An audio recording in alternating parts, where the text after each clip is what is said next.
بسم الله الرحمن الرحيم. مساء الخير، عاملين ايه؟ يا رب تكونوا بخير. هنعمل مع بعض يا جماعه النهارده كريم كراميل بالشوكولاته. ده من منتجات ماي واي. تمام. ده اللي بيكون داخل العبوه، بيبقى معانا طبعا كيس الكراميل. وطبعا هنا طريقه التحضير بتبقى مكتوبه على الظهر. ومش هيحتاج الا نص كيلو لبن بارد. بس ده اللي هيحتاجه، نص كيلو من اللبن البارد. تمام. وطبعا الطريقه بتبقى كلها مكتوبه على ظهر العلبه، سواء بتاع ماي واي او اي حاجه جاهزه. ده انا بقول لك يعني ان هو من ماي واي. طبعا بيبقى معاه الكراميل ده، ومعاه الكيس اللي هو بتاع الباودر نفسه. تمام. معانا بقى ايه؟ احنا هو زي ما انتم شايفين الكراميل. تحطيه في 4 كاسات صغيرين. دي الحاجات المكتوبة. يا اما في كاسة واحدة كبيرة، يعني لو انت هتعملي في حاجة كبيرة، هتعملي مثلا في حاجة واحدة هتفضيه كله في حاجة واحدة، او في حاجتين زي ما انت عايزة. بس انا بقولك ايه اللي مكتوب 4 قوالب صغيرين او قالب كبير. تمام. انا بقول لك على الحاجات اللي بتبقى مكتوبه على ظهره. فانا حطيتها في 4 اطباق صغيرين زي ما انتوا شفتوا. وده نص كيلو من اللبن البارد. هفضي عليه بقى ايه المسحوق معايا كله، اللي هو البودر كله بتاع اللي هو الكريم كراميل. تمام. طبعا ايه مكتوب برضو؟ هما مكتوب 3 خطوات. بتفضي اول حاجه محتويات العبوه في نص كيلو لبن بارد زي ما انتوا شايفينه، وتفضلي تقلبي فيه على البارد. تمام. او تاني حاجه بتخلطي ده مع ده، وبترفعيه على النار حتى الغليان 3 دقايق، لمدة 3 دقايق حتى الغليان. والخطوة التالتة لما بنصبه في الأطباق. تمام. فاحنا عملنا كده ايه، فضينا كل حاجة زي ما مكتوب، ورفعنا بقى على النار. وهنقلب فيه تقليب مستمر لمدة 3 دقايق لحد ما يغلي. هو القوام بيتقل، مش بيتقل قوي زي المهلبية، بس بيبقى ايه، مش زي ما حطيناها في الأول خالص لسه مية كده. بس بصي انا بوريهولك كده وانا بقلبه، بتلاقيه ايه، حاجة بسيطة قوي.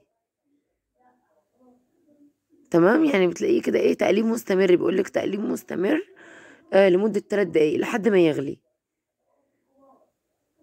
او بصي تلاقيه كده ايه، حاجة بسيطة، يعني تقل كده حاجة بسيطة معاكي، ما بيتقلش هو قوي، لا بيبقى كده زي ما هو. هو بس القوام بيبقى ايه، سميك سنة، بس مش بيبقى مية زي من اول ما حطيناه، مش زي اللبن كده. اهو بصي كده. تمام. وايدك بتبقى فيه يعني عشان خاطر ايه ما يلزقش منك او كده، او يتحرق على النار. وبتبقى النار هادية شوية، مش يعني مش عالية ولا واطية قوي، بتبقى ايه على الوسط كده خفيف. وانت ايه بتقلبي في ايدك فيه على طول. واول لما بيغلي، او بصوا حتى لونه كده غير شوية، غمق شوية ازاي. اهو بصوا بدأ يغلي بقى كده اهو. اهو شايفينه وانا برضو بقلب فيه، بدأ يغلي. طبعا الحاجات دي حلوة قوي، اسهل حاجة يعني احسن حاجة في الحاجات دي ان هي بتبقى سهلة بسرعة قوي. لو انت يعني مش فاضية بقى تعملي اي حاجة، وعندك الحاجات الجاهزة دي على طول، ما خدش اي حاجة. احنا دوبناه في اللبن وعلى 3 دقايق على النار، وصبيناه في الاطباق بقى جاهز معانا. اهو كده غلي تمام. ارفعه بقى كده من على النار. تمام. اهو. وابدأ بقى اصبه في ايه، في الكاسات او في الاطباق اللي انت محضراها.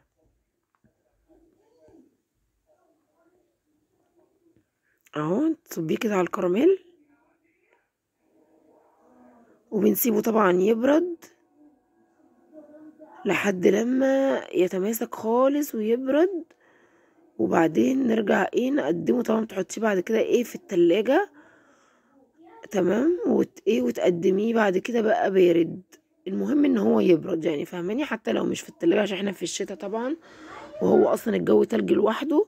فايه ان هو يتماسك ويبرد تمام. انت بصي بتسيبيه بتلاقيه خلاص بقى يجمد خالص بقى. تمام. بعد كده بقى ايه ساعة التقديم طبعا بتقلبيه زي ما هوريكم كده اهو. اهو بص جمد بقى ازاي. اهو تعالى زيزو اهو بيقلبه في الطبق اهو. بس شكله جميل قوي. والسيف طبعا لازم، طالما زي قلب طبق، السيف كمان يقلب طبق. اهو قلب شوية طبعا من الكراميل. تمام. ف يعني حلو وسريع كده، حاجات من اللي هي السريعة بتنفع بالذات الناس اللي بتشتغل بقى، حاجات من دي بتبقى في البيت عندهم. دوب بتاع سيف من ايده بتاع ميسي.